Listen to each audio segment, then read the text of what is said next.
السلام علیکم ورحمۃ اللہ وبرکاتہ۔ فرض سے پہلے کی سنتیں اگر چھوٹ جائیں تو ہمیں کب ادا کرنا چاہیے؟ کبھی کبھی ایسا ہوتا ہے کہ ہم فجر میں لیٹ پہنچے یا ظہر میں لیٹ پہنچے یا عصر مغرب عشاء میں لیٹ پہنچے، اور مغرب میں تو فرض سے پہلے کوئی سنت نہیں ہے، تو 4 نمازوں میں جن میں فرض سے پہلے سنتیں ہیں، اگر ہم ان میں لیٹ پہنچے اور سنت نہیں پڑھ پائے تو ان سنتوں کے پڑھنے کا کیا وقت ہے؟ ان کو پڑھنا چاہیے یا نہیں پڑھنا چاہیے؟ اور اگر پڑھنا چاہیے تو کس وقت پڑھنا چاہیے؟ یہ ساری معلومات آج انشاءاللہ تبارک و تعالی ہم آپ کو بتائیں گے۔ تو سب سے پہلے آپ اس بارے میں یاد رکھیے کہ سنتوں میں 2 طرح کی سنتیں ہیں۔ ایک ہے سنت مؤکدہ جس کا ادا کرنا ضروری ہے، ایک ہے سنت غیر مؤکدہ کہ جس کو بغیر کسی عذر کے جان بوجھ کر نہیں چھوڑنا چاہیے اور اس کی عادت نہیں بنانی چاہیے، لیکن اگر کوئی چھوڑتا ہے تو اس پر کوئی اس کو گناہ نہیں ملے گا۔ جیسے فجر کے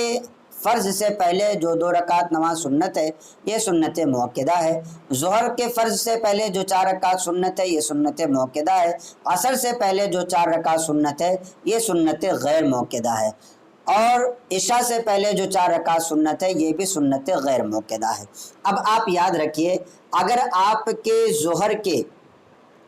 4 رکعت سنت جو فرض سے پہلے ہے وہ اگر چھوٹ جائے تو اب آپ کو یہ اختیار ہے کہ آپ فرض نماز ادا کریں، اس کے بعد 2 رکعت نماز سنت ادا کریں، پھر 2 رکعت سنت کے بعد یہ 4 رکعت نماز جو آپ کے سنت مؤکدہ ہے اسے ادا کر لیں، اس لیے کہ سنت مؤکدہ کا ادا کرنا یہ ضروری ہوتا ہے، اور اگر اس کو کوئی جان بوجھ کر کے چھوڑتا ہے تو گنہگار ہوگا۔ سنت مؤکدہ کو نہیں چھوڑنا چاہیے۔ اگر عصر کی سنت چھوٹ جائے تو عصر کی سنت میں مسئلہ ایسا ہے، عصر کی سنت چھوٹ جائے تو عصر کے بعد چونکہ نفل نماز پڑھنا یہ مکروہ ہے، اور عصر کی جو سنت ہے یہ سنت غیر مؤکدہ ہے، تو سنت غیر مؤکدہ میں آپ کو یہ اختیار ہوتا ہے کہ اگر آپ ادا کرتے ہیں تو آپ کو اس کا ثواب ملے گا، اور اگر نہیں ادا کرتے ہیں تو پھر آپ کو گناہ نہیں ملے گا، لیکن جان بوجھ کر کے سنت غیر مؤکدہ کو بھی نہیں چھوڑنا چاہیے۔ اب سنت غیر مؤکدہ جو آپ کے عصر سے پہلے کی چھوٹی ہے، اگر اسے عصر کے بعد ادا کرتے ہیں تو سنت غیر مؤکدہ کا جو درجہ ہے یہ نفل کے حکم میں ہوتا ہے، اور عصر کی نماز کے بعد نفل پڑھنا یہ مکروہ ہے، تو عصر کی جو سنت آپ کی چھوٹ گئی ہے آپ اسے عصر کی فرض نماز کے بعد نہیں پڑھیں گے، عصر کی فرض سے پہلے ہی اسے پڑھ لینا یہ بہتر ہے۔ رہی بات عشاء کی، تو عشاء کی سنت اگر آپ کی چھوٹی ہے فرض سے پہلے کی، تو عشاء اور فجر کے بیچ میں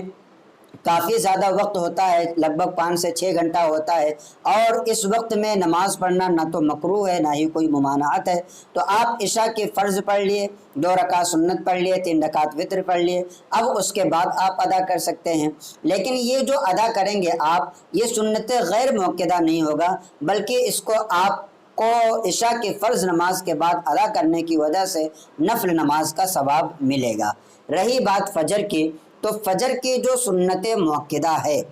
فجر کی جو سنت مؤکدہ ہے اس کی تاکید حدیث مبارکہ میں بہت زیادہ آئی ہے، نبی کریم صلی اللہ تعالیٰ علیہ وسلم نے اسے پڑھنے کا سختی کے ساتھ حکم عطا فرمایا ہے۔ اگر آپ ایسے وقت میں پہنچے ہیں کہ آپ فجر کی سنت ادا کر لیں گے، اس کے بعد آپ جماعت میں شریک ہو سکتے ہیں، چاہے قعدہ ہی میں کیوں نہ شریک ہوں، تو اب آپ کے لیے ضروری یہ ہے کہ آپ پہلے سنت پڑھیں اس کے بعد جماعت میں شریک ہوں، اور اگر آپ کو یہ یقین ہو کہ اگر میں سنت پڑھتا ہوں تو امام صاحب پوری نماز ختم کر دیں گے اور مجھے جماعت نہیں ملے گی، تو آپ امام صاحب کے ساتھ شریک ہو جائیے۔ شریک ہونے کے بعد اگر آپ کی سنت چھوٹ گئی ہے تو فجر کے فوراً بعد آپ وہ سنت نہیں پڑھ سکتے، بلکہ جب سورج طلوع ہو جائے یعنی کہ سورج نکل جائے تو اس کے 20 منٹ کے بعد آپ اگر چاہتے ہیں تو فجر کی سنت ادا کر لیں، اور اس کے ادا کرنے کا وقت جو ہے یہ سورج کے نکلنے کے 20 منٹ کے بعد سے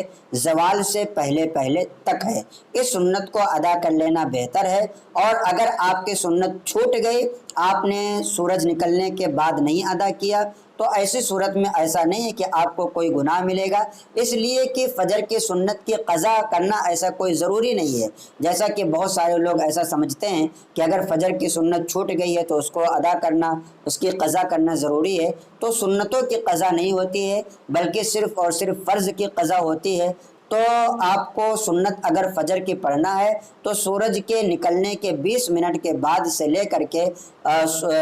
زوال کے وقت تک، آپ اس بیچ میں 4-5 گھنٹے کا وقت ہوتا ہے، اس میں جب چاہیں آپ ادا کر سکتے ہیں۔ تو یہ سارے سنتیں اگر چھوٹ جائیں تو ان کا مسئلہ تھا۔ امید کرتا ہوں کہ آپ کو یہ کلپ اچھی لگی ہوگی۔ اپنے دوستوں احباب کو بھی اس کلپ کو زیادہ سے زیادہ شیئر کریں تاکہ انہیں بھی یہ دینی معلومات حاصل ہوں اور وہ بھی دین کے مسائل پر صحیح طریقے سے عمل کر سکیں۔ السلام علیکم ورحمۃ اللہ وبرکاتہ۔